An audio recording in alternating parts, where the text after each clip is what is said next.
Joining me now is Chris Johnston. Chris, the true test for the Devils Wednesday night will not only be shutting down the Austin Matthews line, but all of the Leafs lines.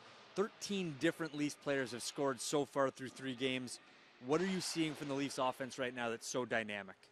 Well, it's just one after another after another. I mean, there's not a simple way to slow this team down. It was Nazem Kadri, whose line had a great game in the opener, also the second game. It was Matthews in the third game against Chicago. You have the top 3 centermen on this team. Matthews with 5 points, Kadri and Tyler Bozak each with 4. I mean, it's 3 lines of basically first-line production to start the year, and you know, it'll be tough for the Leafs to maintain that all season long, but you know, that it's just something no other team really in the league has right now, and I think that's been their true strength, is that it goes much deeper than just a star player. Now, we saw what Austin Matthews did against Duncan Keith and Brent Seabrook on Wednesday night against the Devils. If he's on his game, what can he do against a much less experienced Devils blue line?